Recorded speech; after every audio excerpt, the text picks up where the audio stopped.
भारत के अनमोल रतन ने अलविदा कह दिया है। आज मुंबई के वर्ली शमशान गृह में रतन टाटा को देश की राजनीतिक, कारोबारी, फिल्मी हस्तियों ने अंतिम विदाई दी। गृह मंत्री अमित शाह, आरबीआई के गवर्नर शक्तिकांत दास के साथ हजारों लोगों ने रतन टाटा के अंतिम दर्शन कर उन्हें याद किया। लेकिन रतन टाटा जैसा व्यक्तित्व कभी मरता नहीं। वो लोगों के दिलों में हमेशा जिंदा रहते हैं और इसीलिए आदित्य बिरला ग्रुप के चेयरमैन कुमार मंगलम बिरला ने कहा, हमें उनकी मौत पर दुख नहीं बल्कि हमें उसे सेलिब्रेट करना चाहिए।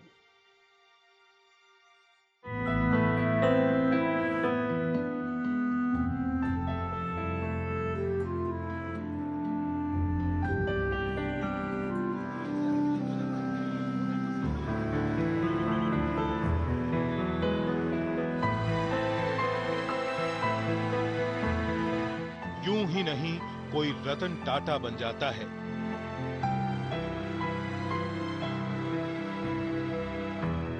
छियासी साल की उम्र में अनंत सफर पर निकले रतन टाटा का जाना सिर्फ कारोबार जगत के लिए ही नहीं, मानवता के लिए भी बड़ा नुकसान है। भारत के अनमोल रतन का मुंबई के वर्ली शमशान भूमि पर पारसी रीति रिवाजों से अंतिम संस्कार किया गया। रतन टाटा को राजकीय सम्मान के साथ अंतिम विदाई दी गई तो मानो पूरी मुंबई थम गई हो।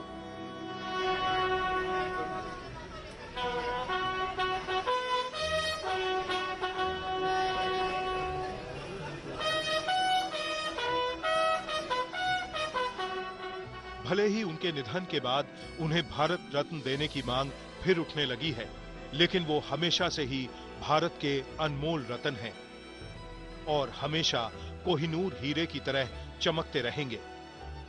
इसीलिए रतन टाटा के अंतिम दर्शन करने पहुंचे आदित्य बिरला ग्रुप के चेयरमैन कुमार मंगलम बिरला ने कहा कि उनके निधन पर दुख नहीं बल्कि सेलिब्रेट करना चाहिए।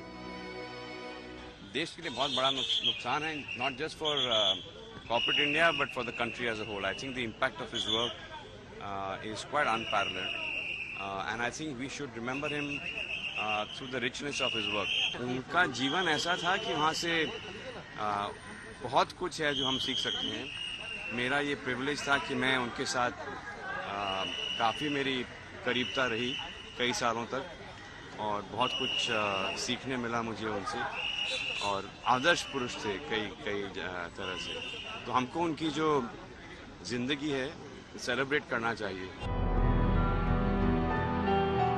रतन टाटा ऐसी शख्सियत थे कि जो उनसे एक बार मिल लिया वो उनका मुरीद बन गया। उन्हें अंतिम विदाई देने पहुंचे आरबीआई गवर्नर शक्तिकांत दास ने कहा कि सादा जीवन उच्च विचार कहावत को रतन टाटा ने चरितार्थ किया। जिंदगी में काफी बार, मतलब मेरे लाइफ में काफी बार तो नहीं कह सकते हैं, बट कई सारे बार उनके साथ इंटरेक्शन करने के लिए मौका मिला है और हमेशा मेरे को यही लगा कि हमेशा वो कुछ नई चीज बात करते थे और उनका जो भारत के लिए, भारत का अर्थव्यवस्था के लिए और भारत का जो इंडस्ट्री और इकोनॉमिक ग्रोथ है उसके लिए उनका विजन जो था वो एक बहुत बड़ा और एक अद्भुत विजन था।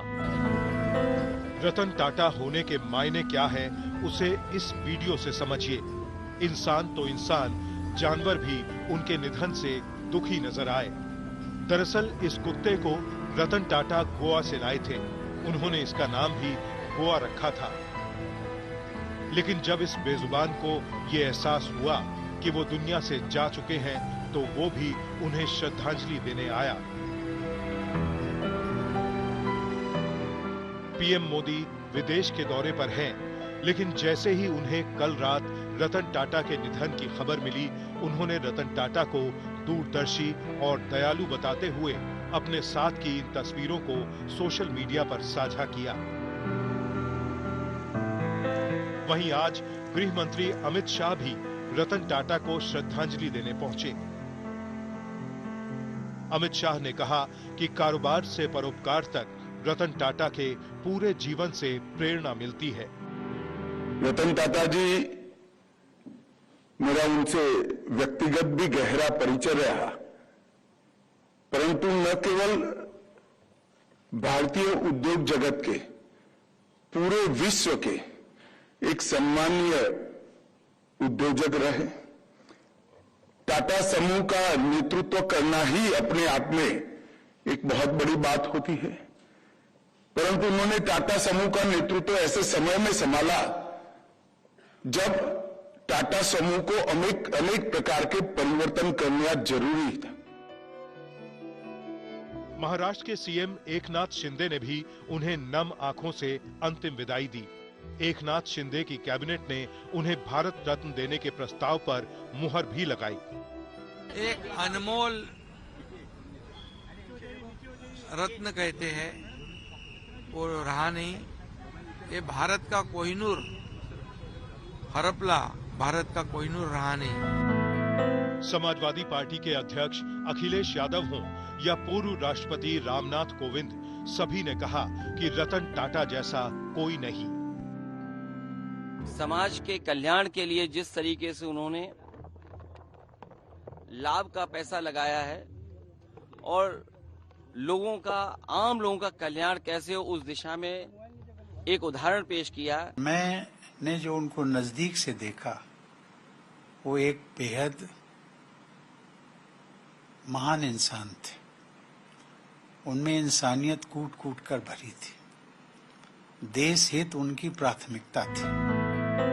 केंद्रीय मंत्री पीयूष गोयल ने भी कहा कि रतन टाटा के जाने से जो खालीपन आएगा उसे भरने में लंबा वक्त लगेगा। उन्होंने टाटा ग्रुप को तो बड़ा बनाया ही, टाटा ग्रुप को अंतर्राष्ट्रीय पटल पर एक अलग ही पहचान बनाई, भारत की पहचान बनाई, विश्व में अपने ग्रुप को विश्व भर में बढ़ाकर। लेकिन साथ ही साथ उनके जो दानवीर चरित्र था, हर प्रकार से, हर किस्म से, हर अच्छे काम के लिए वो तत्पर रहते थे। टाटा सन्स के मानद चेयरमैन रतन टाटा ने कल रात 86 साल की उम्र में मुंबई के ब्रीच कैंडी अस्पताल में आखिरी सांस ली थी। तभी से उनके अंतिम दर्शन के लिए आम लोगों की कतार लगी हुई है। पद्म भूषण और पद्म विभूषण से सम्मानित रतन टाटा की अगुवाई में ही टाटा ग्रुप ने देश की सबसे सस्ती कार नैनो लॉन्च की थी। तो हाल ही में कर्ज में फंसी एयर इंडिया को 18,000 करोड़ में खरीदकर रतन टाटा ने देश की विरासत को संभाला। देश ही नहीं, दुनिया भर में बिजनेस में अपना लोहा मनवाने वाले रतन टाटा जितने कामयाब कारोबारी थे, निजी जिंदगी में वो उतने ही सादगी पसंद इंसान थे। यकीन होना मुश्किल है, लेकिन वो मुंबई में अपने छोटे से फ्लैट में रहते थे और अक्सर अपनी कार को खुद ही ड्राइव करते थे। इसीलिए हम कह रहे हैं कि रतन टाटा होना आसान नहीं है। मुंबई से साहिल जोशी के साथ आज तक ब्यूरो।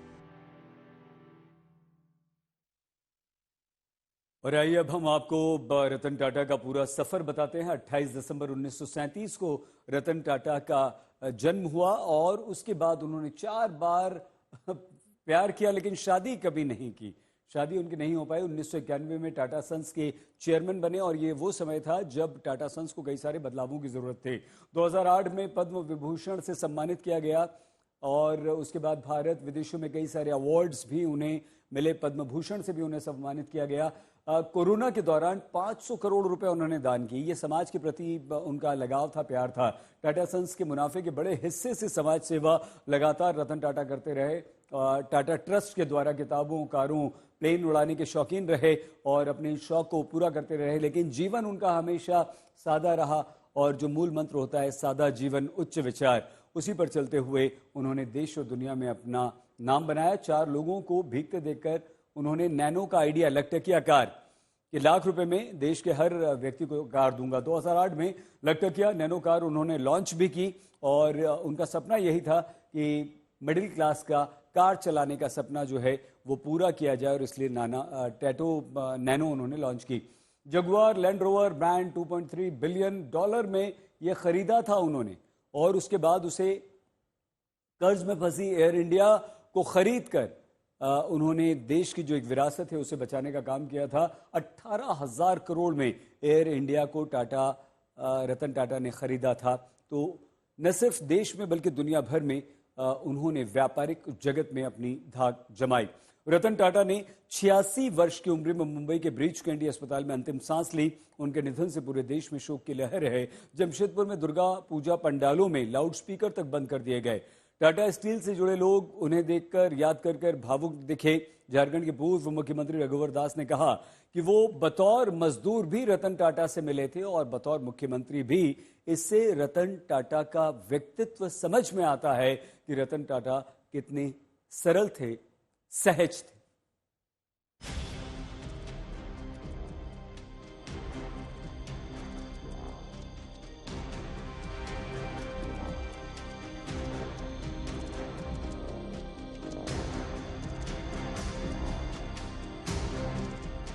झारखंड की राजधानी रांची से करीब 125 किलोमीटर दूर जमशेदपुर शहर रतन टाटा के निधन की खबर सुनकर शोक में डूब गया। यहाँ के लोगों के लिए रतन टाटा किसी भगवान की तरह थे। कल रात जैसे ही रतन टाटा के नहीं रहने की खबर यहाँ पहुंची, दुर्गा पूजा पंडालों में लाउडस्पीकर बंद कर दिए गए। त्योहार के जश्न से माहौल शोक में बदल गया। शोक सभाएं होने लगी क्योंकि रतन टाटा अपने मजदूरों और कर्मचारियों को भी अपना परिवार मानते थे। झारखंड से रतन टाटा का गहरा रिश्ता रहा है। 1962 में यहाँ पे वो आए थे और आज बिल्कुल गम का माहौल है। यहाँ दुर्गा पूजा की धूम मची है, लेकिन उस उत्सव को फीका कर दिया है इस न्यूज ने, इस उनके रतन टाटा के सैड डिमाइज ने। सेंटर फॉर एक्सीलेंस में इस वक्त हम हैं, जहां उनको फ्लोरल ट्रिब्यूट जो है दिया जा रहा है। यहां लोग आ रहे हैं और सुबह से ही इसको आम लोगों के लिए खोल दिया गया है। एक बार जब उनके पास गाड़ी नहीं थी, रेंटल कार से जा रहे थे, तो उन्होंने कहा कि मुझे ड्रॉप कर दो। तो ये उनकी ह्यूमिलिटी थी। साथ ही साथ जो ट्रेड्स और क्वालिटीज होने चाहिए वो तमाम उनके अंदर थे एज अ ह्यूमन बीइंग, और उनका विजन बड़ा था, ग्रोथ का विजन था। तभी जो है ये इंडस्ट्री कहां से कहां तक पहुंची है। रतन टाटा के निधन से वैसे तो टाटा कंपनी से जुड़ा हर कर्मचारी दुखी है। झारखंड के पूर्व सीएम रघुवर दास भी उनके साथ बिताए पलों को याद करते दिखे। खास बात यह है कि रघुवर दास टाटा स्टील में बतौर मजदूर भी रतन टाटा से मिल चुके थे और बाद में बतौर मुख्यमंत्री भी उनसे कई बार मिलने का सौभाग्य मिला। रतन टाटा जी 3 मार्च को जो बिष्टुपुर मेन गेट है वहाँ स्थापना दिवस के कार्यक्रम होते हैं। वो अक्सर उसमें कार्यक्रम में आते थे। तो एक मजदूर के रूप में सब लोग से मिलते थे। तो उस समय मिलना जुलना, हाय हेलो तक, हाथ हिलाना तक ही था। लेकिन राज्य की जनता ने जब एक मजदूर को मुख्यमंत्री बनाया तो मुख्यमंत्री काल में उसे 3 बार मुलाकात होने का सौभाग्य मिला।